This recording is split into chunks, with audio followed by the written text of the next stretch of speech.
What is up, everybody? VitalSyntax here. I've got some more Battlefield 3 beta gameplay, and I'm using the pdw-r, which I believe stands for Personal Defense Weapon. But regardless, it is an all-class weapon. I'm using it as an engineer, and I have lots of engineer gameplays recorded just because I was trying to get the G36. I never actually did get it in the beta just because it was so far in the unlock tree. I never reached that point, but I'm really excited to use that weapon. That's kind of been one of my favorite weapons in almost every first-person shooter, but anyway, this gun is an all-class weapon, meaning you can use it as basically any class you want. And I think almost all the submachine guns are that way, and the shotguns as well. But anyway, I'm not going to be talking about the gameplay too much in this video. I'm going to be talking about some of the maps that are going to be in the full retail version of Battlefield 3. So yesterday I uploaded a video that went over 4 of those maps, and there's a total of 9 that are going to come out on release date, and that does not include the back to Kharg maps, which there are going to be also an additional 4. So the 4 ones I went over yesterday, if you haven't seen that yet, you can go check out. I'll put a link in the description so you can get to that easily. And they posted on the Battle blog those 4 maps yesterday, and today they posted the remaining 5. So I'm going to be going over those 5 maps. And those 5 maps include Bazaar, Caspian border, Seine crossing, Noshahr, Canals, and Kharg Island. And I know I'm probably mispronouncing some of those, so sorry about that. But regardless, I'll put some screenshots up on the screen as I'm talking about these different maps, so you guys can get a better idea of what they're going to look like and play like.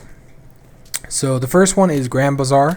If you haven't seen anything about this map, then you should check out YouTube and search Bazaar on there, because there's lots of gameplay footage I've seen of this map. I believe that IGN got to play this map a tad bit when they were previewing the game. So there is some footage up on YouTube of this map, and if you haven't checked it out already, make sure you do, because it's quite interesting, and it'll give you a better feel for what this map's going to be like. And just quickly, I just want to point this out.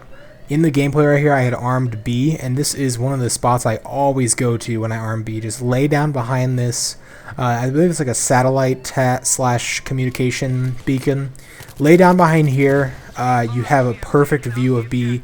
The only way they can really get to disarm it and without you noticing is to jump over this fence right here and get behind it, so they're kind of using it as cover to block you from seeing them.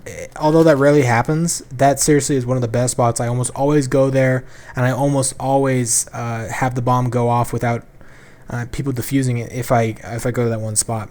But back to the maps. Bazaar is the first one. It's a tight urban combat. It's quite small. It's not anything like Caspian border.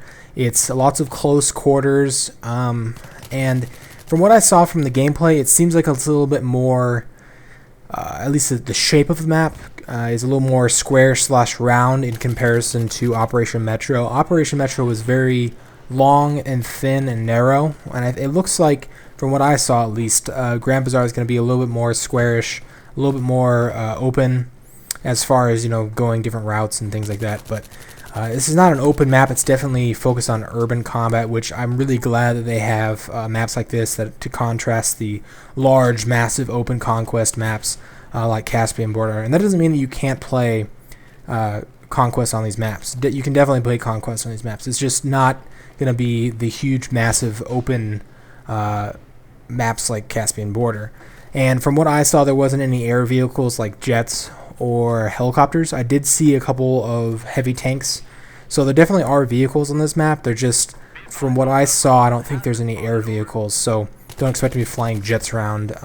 Although I don't really think you'd be able to do much with the jet, just because there's so many buildings and things that would get in your way. But anyway, I'm really glad that they have a nice contrast between close quarters, which I think a lot of people will like to play a map like that for, team deathmatch or something like that. I like how they have that in contrast to some of the larger maps like Caspian border and the oil rig map, which I went over yesterday. Alright, so the next map is Caspian border, and although we got the chance to play this map in the beta, I'm still going to go over it because I know there's a lot of console players out there that maybe didn't get a chance to play this, or even PC players out there that didn't get a chance to play this. And I got to play this map extensively, so I think I'll give you a good overview of what this map's all about. So, DICE's quick description of it is vehicle warfare in a large valley. and it is very vehicle warfare focused, but there's lots of infantry battles as well. There's 2 jets on each side, so for a total of 4 jets, 2 helicopters, 1 on each side. So there's lots of vehicles. On top of that, there's tons of tanks. There's anti-air vehicles. There's jeeps. There's lots and lots of vehicles to use throughout this map. And on Conquest, which is the game mode we got to play during the open beta, there was 5 capture points, 5 flags. So it just gives you an idea of the size. And each of those capture points was basically a map in itself if you're comparing it to something like Call of Duty.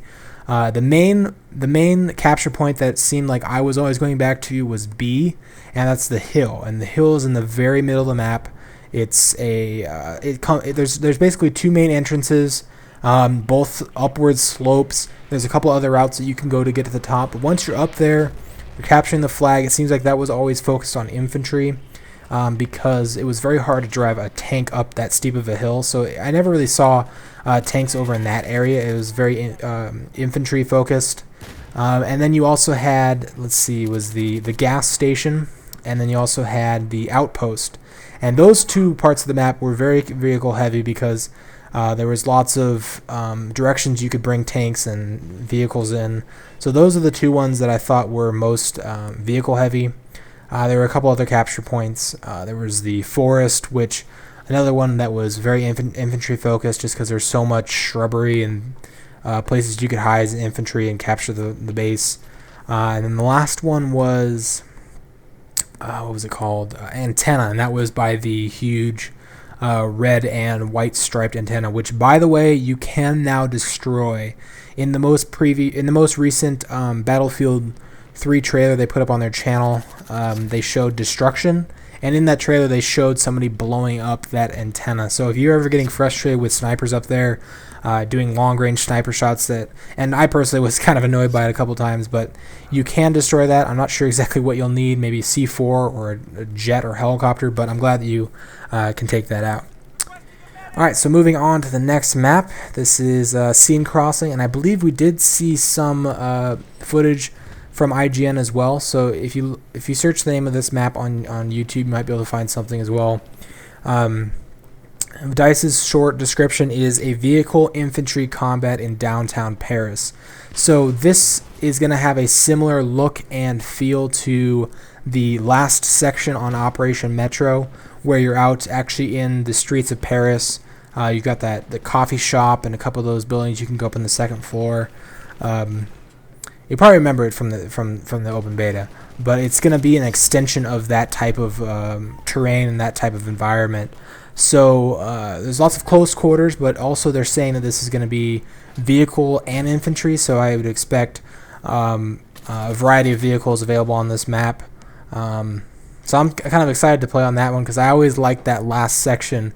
I do like the close quarters of the subway, and I also like the open sections on Operation Metro in the park area, but my favorite part was when you actually get into like the downtown area of Paris, and I think that'll play out really, really cool in the full game.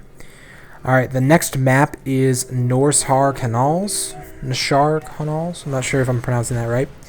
From the screenshots you can see there's some trains and railroads and things like that. Looks pretty cool.